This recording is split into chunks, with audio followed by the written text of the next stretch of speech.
Hello students, कैसे हो? सब हाल चाल बढ़िया।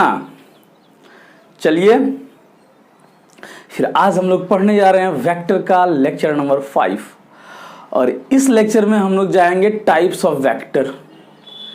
तो जानना जरूरी है, पर जान लेते हैं कि और जो है ना, अभी तो हम लोग आपको पढ़ाए थे position vector, unit vector, negative of vector, displacement vector. ये भी जो है ना वेक्टर का टाइप्स है।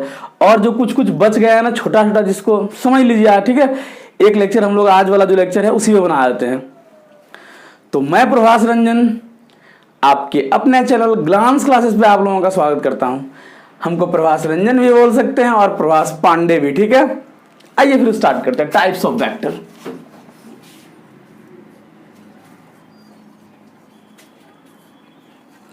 टाइप्स ऑफ वेक्टर, इसको हिंदी में क्या बोलेंगे? तो वेक्टर का प्रकार, कि वेक्टर जो है ना क्या तरह का होता है। चलिए आइए, टाइप्स ऑफ वेक्टर में सबसे पहले हम लोग समझ रहे हैं पहला, ठीक है, तो इक्वल वेक्टर।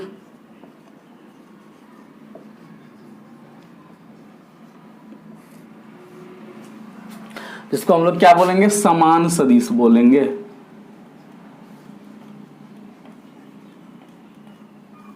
आज ऐसे लिख रहे हैं, कोना कोनी लिख रहे हैं, उसका भी लुत्फ उठाइए, ठीक ना। देखिए इक्वल वेक्टर, दो गो वेक्टर को हम लोग एकदम समान सदिश बोलेंगे। समान का मतलब क्या हो कि सब कुछ बराबर होना।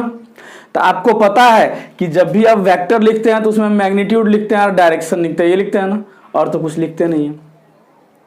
तो अगर दो गो वेक्टर का मैग्नीट्यूड और डायरेक्शन दोनों समान हो तो उस तरह के वेक्टर को हम लोग इक्वल वेक्टर बोलेंगे। बात समझ में आई? क्या बोले? तो देखिए, तो हम यहां एगो वेक्टर ऐसे लिख रहे हैं ए, इसका मैग्नीट्यूड अगर निकालना होगा, और इसके मैग्नीट्यूड को हम लोग मॉडुलस ऑफ वेक्टर भी बोलते हैं। मैग्नीट्यूड ऑफ वेक्टर को मॉडुलस ऑफ वेक्टर भी बोलते हैं। देखिए, तो जो हम लोग लिख रहे थे मैग्नीट्यूड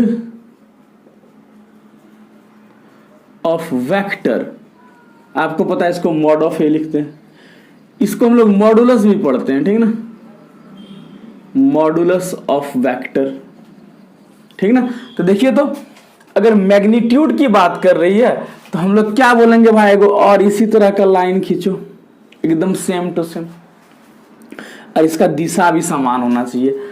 तो अगर ये ए कोई वेक्टर है और ये वी कोई वेक्टर है, अगर ये दोनों वेक्टर का magnitude as well as direction दोनों एकदम बराबर हो तो ए और बी को हम लोग इक्वल वेक्टर बोलेंगे। बात आई समझ में कि नहीं आई? देखिए, तो हम क्या बोल रहे हैं कि vector, a vector having same magnitude, हम यहां ए नहीं, हम लिख रहे हैं two vectors having same magnitude as well as direction. दूगो उस तरह का सदिश जिसका मैग्नीट्यूड और डायरेक्शन दोनों एकदम सेम हो। अगर हम लिख रहे हैं ए बराबर 5i कैप और बी बराबर लिख रहे हैं 5i कैप, तो देखिए, तो दोनों का मैग्नीट्यूड भी बराबर है और दिशा भी बराबर है ना, तो ए और बी इक्वल वेक्टर कहलाएगा। बात क्लियर है? तो आप हिंदी में क्या लिखिएगा कि दो गो सदिश ए और बी समान सदिश कहलाएगा यदि उसका परिमाण और उसकी दिशा बराबर हो। आप लोग लिख लीजिए इस बात को कि दो गो सदिश को हम लोग समान सदिश बोलेंगे यदि उसका डायरेक्शन और उसका जो परिमाण है वो दोनों बराबर है, तो उसको हम लोग इक्वल वेक्टर बोलेंगे। और जो मैग्नीट्यूड ऑफ वेक्टर होगा उसी को हम लोग मॉडुलस ऑफ वेक्टर बोलते हैं, जिसको हम लोग हिंदी में बोलते हैं मापांक, सदिश का मापांक, या सदिश ए का परिमाण। बात आ रहे समझ? कहीं भी अगर मॉडुलस लिखा रहे, हम लोग देखिए इसको पढ़ भी रहे थे मॉड, तो मॉडुलस ही है जिसको हम लोग शॉर्ट फॉर्म में मॉड पढ़ते हैं। बात आई समझ में कि नहीं आई? चलिए इसको नोट कीजिए, फिर हम लोग दूसरा सदिश पढ़ रहे हैं। चलिए, नेगेटिव ऑफ वेक्टर आपको हम बता चुके हैं कि कोई भी वेक्टर का नेगेटिव वेक्टर आप कैसे निकालिएगा, तो परिमाण आपको समान रखना है और उसका दिशा जो है ना विपरीत कर देना है। तो उस तरह के वेक्टर को हम लोग नेगेटिव ऑफ वेक्टर बोलते हैं। ये भी वेक्टर का टाइप से है, ठीक है। अब हम लोग बात करते हैं यूनिट वेक्टर, तो वो भी हम आपको पढ़ा चुके हैं, वो भी वेक्टर का टाइप से है। यूनिट वेक्टर जो है वेक्टर का टाइप है, जो बड़ी डिटेल में हम आपको समझा चुके हैं। बात आ रही समझ में कि नहीं आ रही है? चलिए फिर हम लोग जो है ना, ये आपको क्लियर है कि नहीं क्लियर है, ये बताइए। चलिए क्लियर ही होगा, ठीक है। मिटा दें इसको, मिटाते हैं।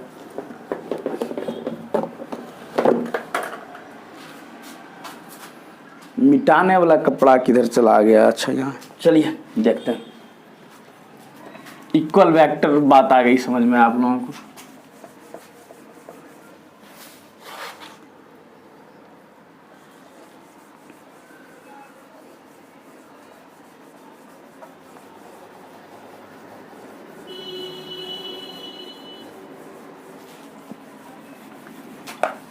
देखिए तो दूसरा हम बात कर रहे हैं फिक्स्ड वेक्टर।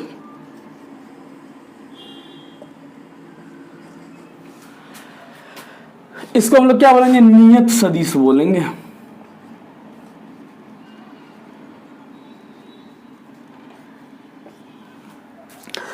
ये पता है, ये सब ऐसे ही समझने वाला, जल्दी जल्दी समझ लीजिए इसको, ठीक है। फिक्स वेक्टर हम लोग किसको बोलेंगे?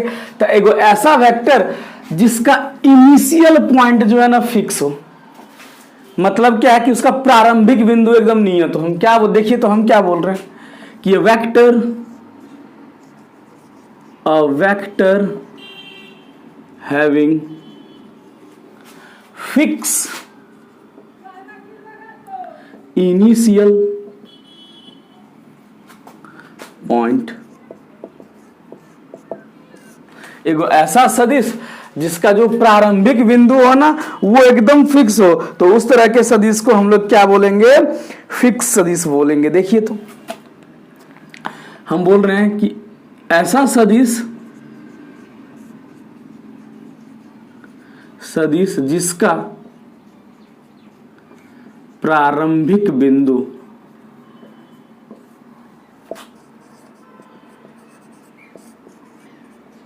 नियत हो।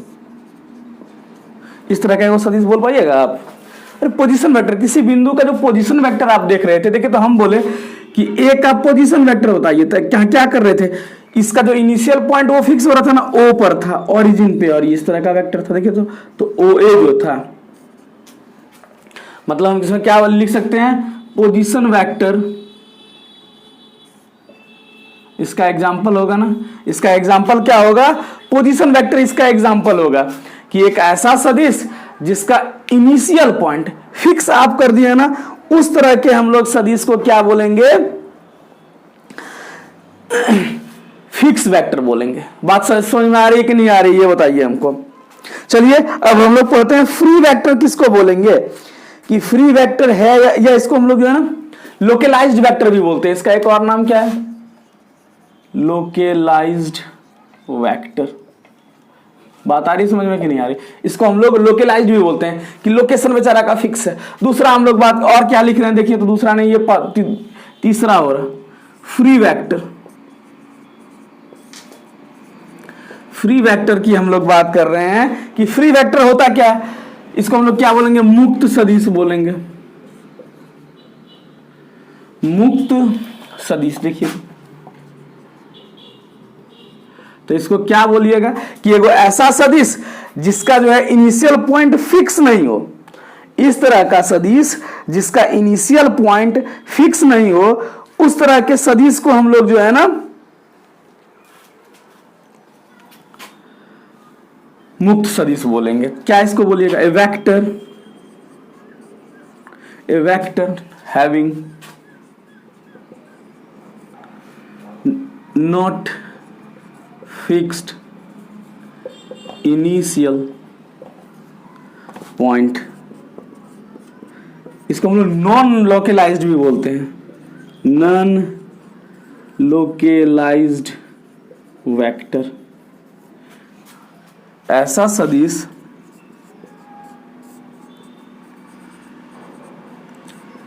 जिसका प्रारंभिक बिंदु नियत नहीं हो, उसको हम लोग क्या बोलेंगे? फ्री वेक्टर बोलेंगे। तो कोई पार्टिकल का वेलोसिटी देखिए तो बेचारा मूव करते जा रहा है, फिक्स नहीं है कहां जा रहा है, एक बार यहां रुका फिर वहां रुका फिर वहां, आप स्ट्रेट लाइन में मोशन करते जा रहे हैं। बात आ रही समझ में कि नहीं आ रही है आप लोगों को?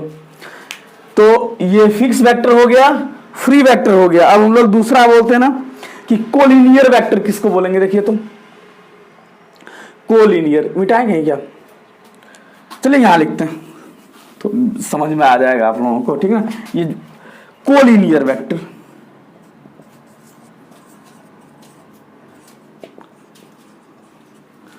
कोलिनियर वेक्टर यही है ना। चलिए तो इसको हम लोग क्या बोलेंगे?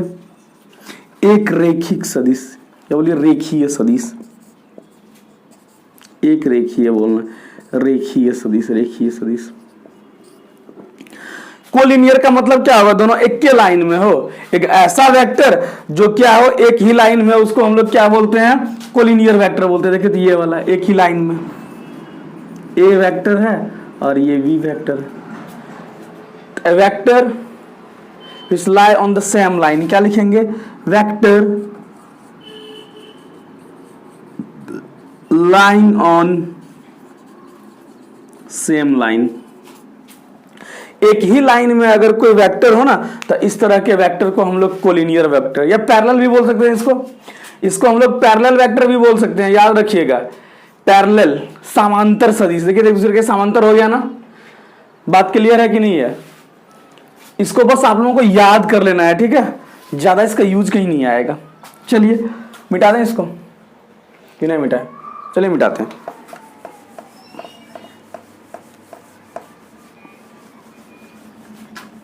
थोड़ा सा और समझ लीजिए। इसको हम लोग ऐसे बोल रहे हैं ना, ऐसे भी तो हो सकता है। इसको जो है ना, चलिए थोड़ा सा यहां लिखते हैं कि देखिए तो इस तरह के दो वेक्टर को आप कोलिनियर बोल रहे थे, ये वाला, ये ए और ये बी। इसको हम लोग पैरेलल वेक्टर भी बोलेंगे।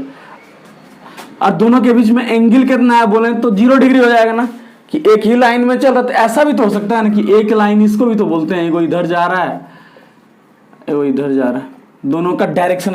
तो इसको हम लोग जो है ना एंटी पैरेलल वेक्टर बोलते हैं। Anti parallel, anti parallel vector. इसके बीच में एंगल कितना होगा? थीटा बराबर 180 डिग्री। बात क्लियर है कि कोलिनियर वेक्टर जो है ना दो तरह से होगा। अगर थीटा 0 डिग्री है तो उसको हम लोग पैरेलल बोलेंगे, और थीटा अगर 180 डिग्री है तो इसको हम लोग एंटी पैरेलल बोलेंगे। बात समझ में आ रही है कि नहीं आ रही? चलिए मिटा दें इसको। लिखना है आप लोगों को, थोड़ा सा लिख लीजिए, फिर उसके बाद इसको जल्दी से मिटा देते हैं।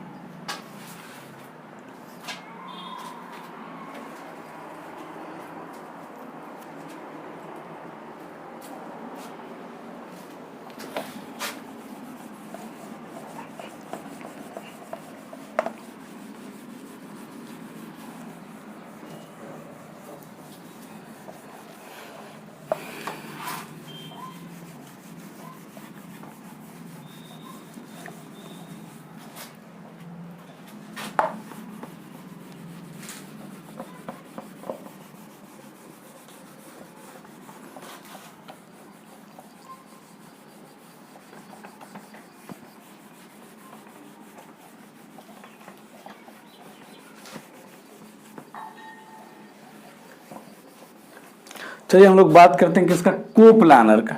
उसको समझने से पहले जो है ना, कोप्लानर की अगर हम बात करें, देखिए तो कोप्लानर वेक्टर, इसको आप क्या बोलिएगा? समतलीय सदिश।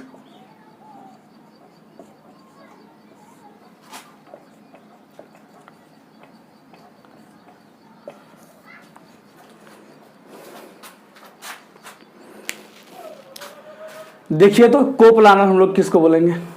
इसको समझने से पहले जो है ना एक बार कोप्लानर मतलब कि एक ही प्लेन, तो आप पहले प्लेन समझ लीजिए कि प्लेन हम लोग कहते किसको है, किस रीजन को आप प्लेन बोलिएगा। तो हम बोले कि आप जो है ना पहले दो एक्सिस बना लीजिए, एगो ये एक्स एक्सिस और ये वाई एक्सिस। इसको हम लोग एक्स एक्सिस बोलते हैं और इसको हम लोग वाई एक्सिस बोलते हैं। और क्यों बोलते हैं, तो इस वीडियो के डिस्क्रिप्शन में जो है ना लिंक डाला हुआ है ग्राफ का, ग्राफ, या फिर आप यूट्यूब पे जाइए और वहां सर्च कीजिए ग्राफ बाय प्रभास पांडे या ग्राफ बाय ग्लांस क्लासेस, ठीक ना। आपको जो है ना ग्राफ का बहुत बढ़िया से लेक्चर मिलेगा जिसमें आप जो है ना वाई एक्सिस एक्स एक्सिस सारा समझ लीजिएगा, ठीक है। तो देखिए, तो हम क्या बोले कि आप जो है ना दो एक्सिस को जो है ना ऐसे करके बनाइए। तो दोनों एक्सिस के बीच में कोई रीजन आपको मिल रहा है ना, एगो ऐसा क्षेत्र जो दो अक्ष के बीच में हो।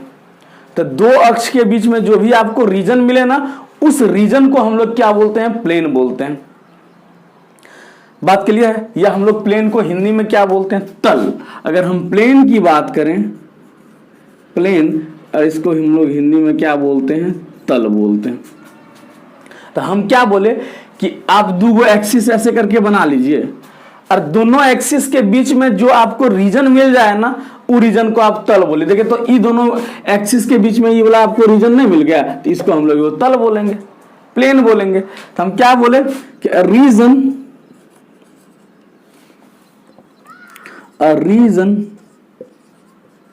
which is bounded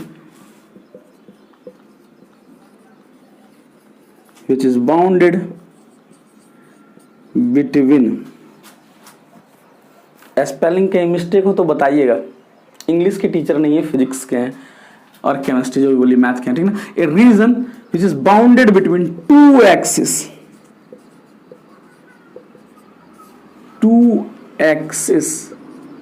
is called plane। इसको हम लोग हिंदी में क्या लिख सकते हैं कि दो अक्ष के बीच में घिरा हुआ क्षेत्र, दो अक्ष के बीच में, दो अक्ष के बीच घिरा हुआ क्षेत्र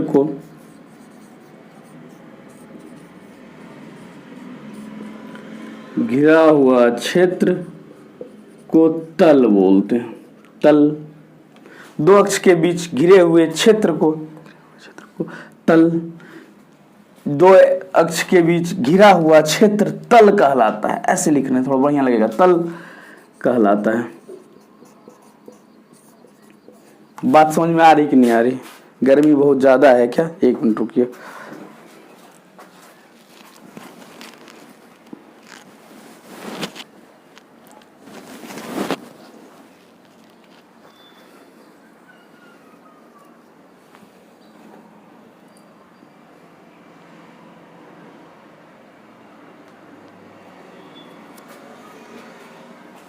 ये बात आई समझ में? इसको हम लोग क्या बोलते हैं, तल बोलते हैं। तो हम बोले कि एगो ए वेक्टर यहां है और बी वेक्टर यहां है, ए और बी दो वेक्टर है। हम पूछें कि क्या बताइए ए और बी दोनों वेक्टर एक ही तल में है क्या, एक ही प्लेन में? तो बोलेगा हाँ, ये दोनों वेक्टर एक ही प्लेन में है ना। तो जो वेक्टर एक ही प्लेन में हो ना, उस तरह सब वेक्टर को हम लोग कोप्लानर वेक्टर बोलते हैं। कि ऐसा वेक्टर जो एक ही प्लेन में हो। तो हम क्या लिख सकते हैं, देखिए, तो एक प्लेन में उपस्थित सारे सदिश vectors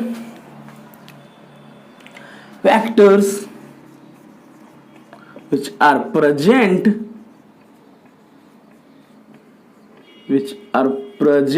in one plane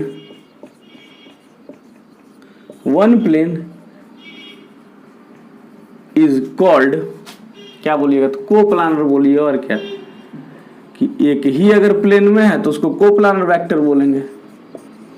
vectors which are present in one plane is called coplanar vector. क्या बोलिएगा, एक ही तल में उपस्थित, एक ही तल में उपस्थित, एक ही तल में उपस्थित सारे सदिश को, जितना भी हो, सारे सदिश को समतलीय सदिश कहते हैं।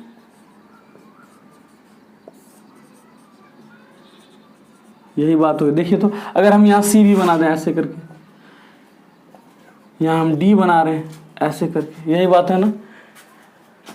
तो देखिए तो इसका एग्जांपल वहां से क्या लिखें, देखिए तो ए होगा, बी होगा, सी होगा, डी होगा।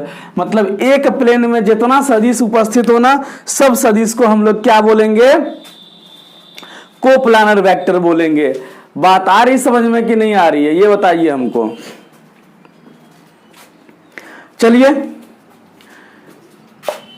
इसको मिटाएं, इसका स्क्रीनशॉट लीजिए आप लोग, फिर हम इसको मिटा देते हैं। चलिए जल्दी से मिटाते हैं, फिर दूसरा वेक्टर जानते हैं क्या होता है।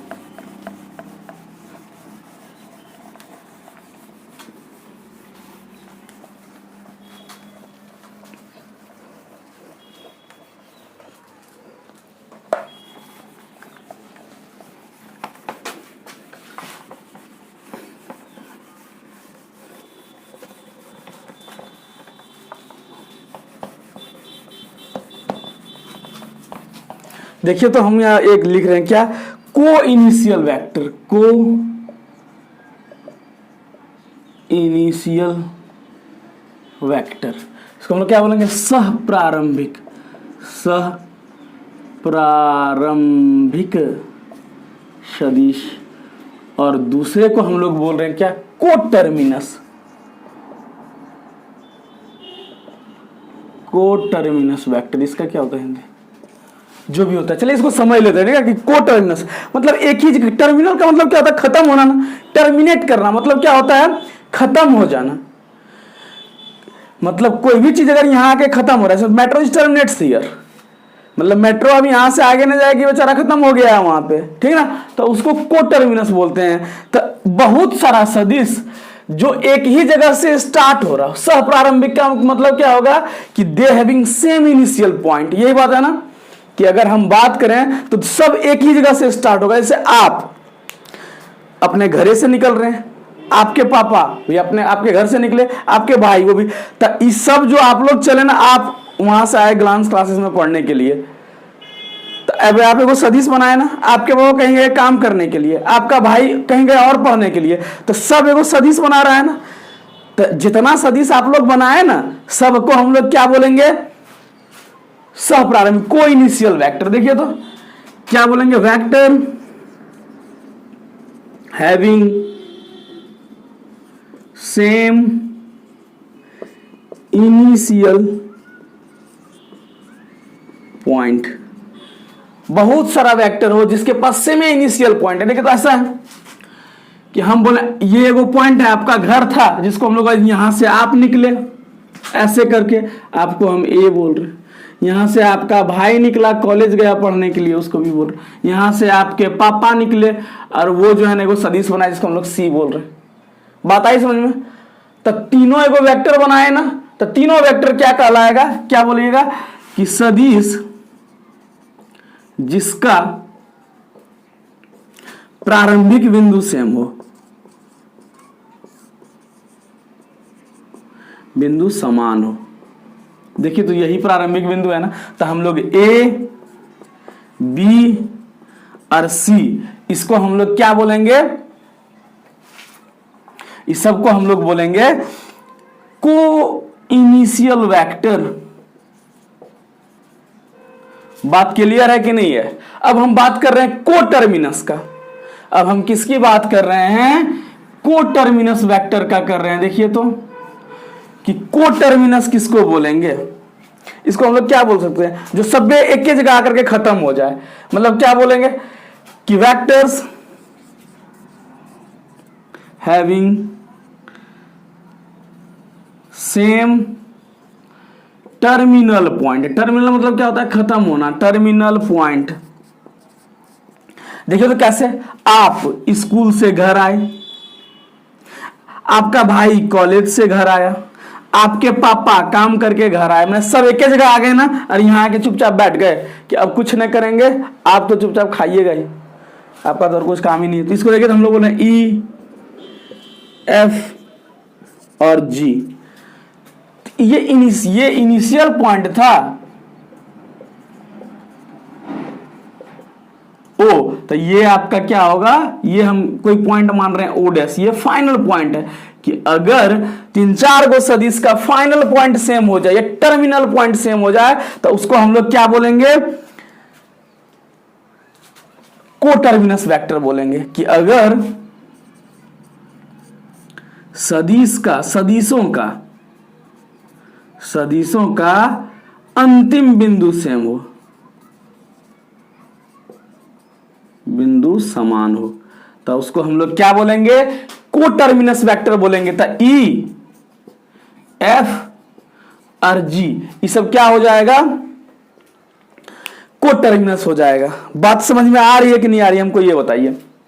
नोट कीजिए इसको, ठीक है, जल्दी से इसका नोट्स बना लीजिएगा, ठीक है, इसका नोट्स बना लीजिए बढ़िया से। इसको जो है ना सब क्या कीजिएगा आप लोग, कॉपी में रहना बहुत जरूरी है, समझ रहे हैं ना। तो सब टाइप्स ऑफ वेक्टर जो है ना, लेकिन हाँ जो वेक्टर बहुत बढ़िया से समझना था, से यूनिट वेक्टर हम आपको बहुत अच्छा समझ आए, नेगेटिव वेक्टर बहुत अच्छा समझ आए, मॉडुलस ऑफ वेक्टर, किसी वेक्टर का मॉडुलस कैसे निकालते हैं, मैग्नीट्यूड कैसे निकालते हैं, तो ये हम आपको बहुत बढ़िया से समझाए। लेकिन ये सब उतना समझना जरूरी नहीं, ठीक है, कि नाम से ही आपको क्लियर हो रहा है कि क्या है नहीं है, समझ रहे हैं ना। तो हम कुछ प्रारंभिक पढ़ लिए और अंतिम क्या होता है हिंदी नहीं पता, लेकिन इसको देखो तो कोटर्मिनस वेक्टर, मतलब ऐसा वेक्टर जो एक ही पॉइंट पर आकर के खत्म हो जाए, उस तरह के वेक्टर को हम लोग कोटर्मिनस वेक्टर बोलते हैं। देखिए तो यहां हम आपको समझाए भी हैं। देखिए हिंदी जानना उतना जरूरी नहीं है, मीनिंग जानना बहुत जरूरी है। बात आ रही है आपको समझ में कि नहीं आ रही है, बात क्लियर है एकदम कि नहीं क्लियर है। चलिए फिर इसका आप स्क्रीनशॉट लीजिए, नहीं तो हम इसको मिटा के फिर आगे बढ़ेंगे। फिर मिटाते हैं इसको।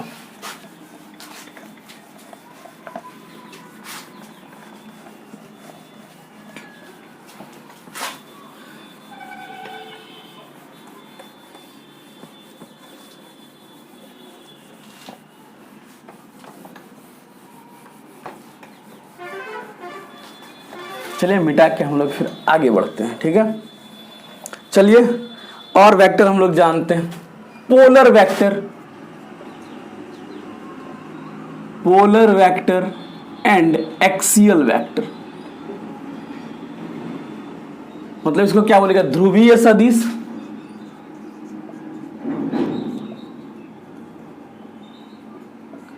एंड अक्षीय सदिश।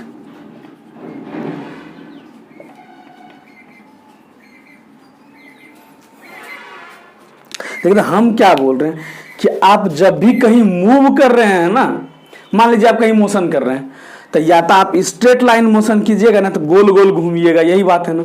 तो जब आप स्ट्रेट लाइन मोशन कर रहे हैं ना, उस समय जो वेक्टर को आप बना रहे हैं, या हम मान लीजिए यहां पे भी फोर्स लगा दिया ऐसे करके, तो देखिए तो ऐसे करके फोर्स आया और यहां आके लगा, तो एगो ऐसा सदिश जिसके पास स्टार्टिंग पॉइंट हो कि बेचारा शुरू हो रहा है, या पॉइंट ऑफ एप्लीकेशन हो कि कहां पे वो काम कर रहा है, तो उस तरह के सदिश को हम लोग पोलर सदिश बोलते हैं।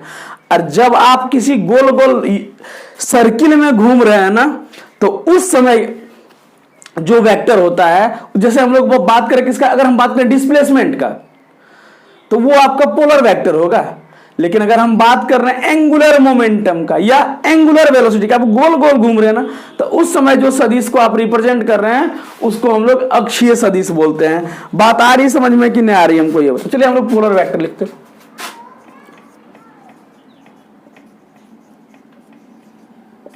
पोलर वेक्टर लिख रहे हैं कि पोलर वेक्टर हम लोग बोलेंगे किसको, तो हम क्या बोलेंगे कि एक ऐसा वेक्टर जो रिप्रेजेंट कर रहा है कि स्ट्रेट लाइन, या हम ऐसा बोल सकते हैं a vector having starting point और पॉइंट ऑफ एप्लीकेशन।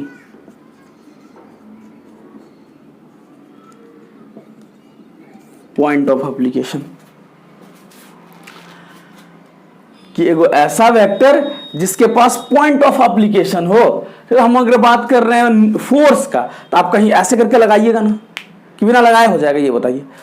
तो जो वेक्टर के पास शुरुआत वाला बिंदु हो या एप्लीकेशन वाला बिंदु हो, अनुप्रयोग का बिंदु हो, उस तरह के वेक्टर को हम लोग ध्रुवीय वेक्टर बोलते हैं। इसका एग्जांपल क्या होगा देखिए, तो डिस्प्लेसमेंट होगा, वेलोसिटी होगा, और एगो ऐसा सदिश, हम क्या बोल रहे हैं कि एगो ऐसा सदिश एक्सियल वेक्टर की हम अगर बात करें, एक्सियल वेक्टर की अगर हम बात करें तो हम क्या बोलेंगे कि a vector which represents rotational motion, A vector which represents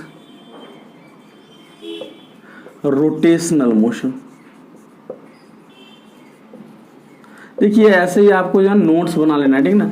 हम क्या बोले कि एगो ऐसा वेक्टर, अगर आप यहां गोल गोल घूम रहे हैं ऐसे करके, समझ रहे हैं ना, ये ऐसे करके आप गोल गोल घूम रहे हैं, तो इस समय जो वेक्टर आपको रिप्रेजेंट करेगा जैसे एंगुलर वेलोसिटी, वेलोसिटी आ गया ना, तो जो वेक्टर होगा ना वो ऐसा होगा, इसके एक्सिस के अलोंग, तो वो हम बना नहीं सकते हैं ना ऐसे करके, लेकिन हम इसको बना रहे हैं ऐसे करके, ठीक ना, या इसको ऐसे करके।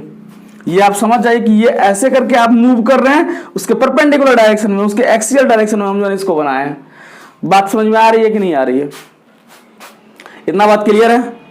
चलिए अब हम दूसरा वेक्टर पढ़ते हैं, आप लोग इसको नोट कीजिए। और अब हम लोग पढ़ेंगे जीरो वेक्टर, कि जीरो वेक्टर किसको बोलते हैं।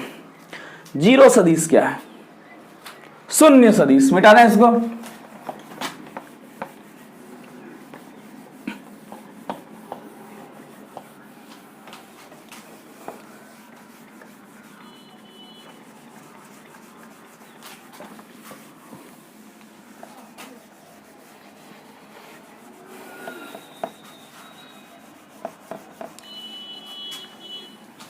अब हम लोग बात कर रहे हैं किसका? नल वेक्टर भी बोल सकते हैं, जीरो वेक्टर भी बोल सकते हैं, शून्य सदिश भी बोलते हैं, ठीक है। देखिए तो हम लोग इसको बोल रहे हैं जीरो वेक्टर, जीरो वेक्टर, या इसको नल वेक्टर भी बोलिए, कोई बात नहीं है। इसको हिंदी में शून्य सदिश भी बोलिए।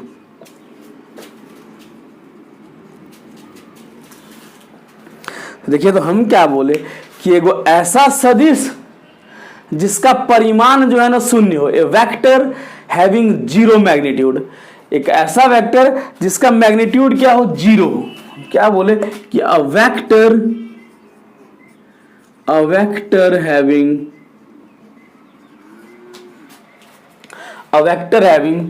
जीरो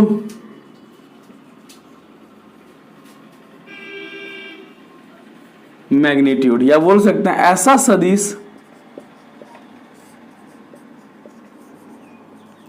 सदिश जिसका परिमाण शून्य हो, उस तरह के सदिश को हम लोग क्या बोलेंगे? जीरो वेक्टर बोलेंगे। बात आ रही समझ में? चलिए देखते हैं इसको, क्या देखा। चलिए अच्छा हमको एक बताइए, हम बोल रहे हैं कि ए जो है ना ये जीरो वेक्टर है। ए क्या है? वो जीरो वेक्टर है। अच्छा क्या इस वेक्टर का आप दिशा बता सकते हैं क्या? कि डायरेक्शन ऑफ जीरो वेक्टर। तो डायरेक्शन निकालने के लिए अब क्या निकालिए? किसी वेक्टर का अगर आपसे डायरेक्शन पूछ रहा है ना, तो आप क्या कीजिए? उसका यूनिट वेक्टर निकाल दीजिए। और हम आपको यूनिट वेक्टर में बताए हैं कि किसी वेक्टर का यूनिट वेक्टर उस वेक्टर की दिशा में जो है ना इकाई परिमाण वाला एगो सदिश होता है। बात समझ में आ रही कि नहीं आ रही है? तो हमसे अगर जीरो वेक्टर का डायरेक्शन पूछेगा तो हम जीरो वेक्टर का यूनिट वेक्टर निकालेंगे। निकाल रहे? चलिए कि हम बोल रहे हैं कि भाई देखिए तो ए एगो जीरो वेक्टर है, आप हमको इसका डायरेक्शन बताइए। तो हम क्या बोलेंगे? ए कैप निकालेंगे ना। और ए कैप कैसे निकालते हैं हम लोग? यूनिट वेक्टर लिखते हैं वेक्टर डिवाइडेड बाय वेक्टर का मैग्नीट्यूड। यही बात है ना। देखो तो यहां क्या आ गया आपका? जीरो, बटा जीरो ना। अच्छा ये 0/0 क्या होता है, ये हम जो है ना इसके बारे में डिटेल आपको बताएं कि 1/0 क्या होगा, 0/0 क्या होगा, ग्राफ का लेक्चर नंबर 2 में, जिसका लिंक जो इस वीडियो के डिस्क्रिप्शन में डाला हुआ है। तो आप जो है जाइए, नहीं तो फिर यूट्यूब पे सर्च कीजिए glance classes by Prabhas Pandey, आपको जो वहां मिलेगा। तो देखिए, तो हम ये फिर से आपको थोड़ा समझा रहे हैं कि अच्छा इसका डायरेक्शन होगा क्या। तो आप 0/0 को क्या बोलिएगा, तो बोलिएगा कि एगो ऐसा नंबर हमको बताइए जिसमें हम 0 गुना करें और हमको 1 आ जाए। तो आप बोलिएगा 1 होगा, वो बोलेगा 2 होगा, 3 होगा, 4 होगा, 5 होगा। क्या होगा भाई, फिक्स ही नहीं है ना, अनडिटर्मिनेट है। बात आ रही समझ में, या अनडिफाइंड है, इसमें हम कुछ बोल ही नहीं सकते हैं। इसका मतलब क्या हुआ कि ए का जो डायरेक्शन हमको मिला ना वो अनडिफाइंड मिला, या अनडिटर्मिनेट इसी को बोलते हैं। बात क्लियर है कि नहीं क्लियर? अच्छा अगर हम बोले कि शून्य सदिश का एग्जांपल, तब क्या बोलिएगा आप, जो है ना बैठ जाइए यहीं पे ओरिजिन पे। तो ओरिजिन पे जो पॉइंट होगा उसका जो पोजीशन वेक्टर होगा वो तो शून्य सदिश होगा ना, कि आप जो है यहीं बैठे हुए हैं आप यहां आके बैठ गए ओ, तो हम बोले ओ कैसा वेक्टर होगा, तो आप बोलिएगा इसका तो परिमाण 0 है, बेचारा यहीं का यहीं बैठा हुआ है। तो ये क्या होगा, आपका 0 वेक्टर हो जाएगा। मतलब क्या है, position of A point situated at origin. बात क्लियर हो रही है कि नहीं हो रही, ये बताइए हमको। तो अगर 0 वेक्टर का आपसे कोई डायरेक्शन पूछेगा तो आप क्या बोलिएगा, ये जो है 0 वेक्टर का डायरेक्शन अनडिटर्मिनेट होता है। तो हम बोल रहे हैं, यहां लिख रहे हैं, देखिए तो डायरेक्शन ऑफ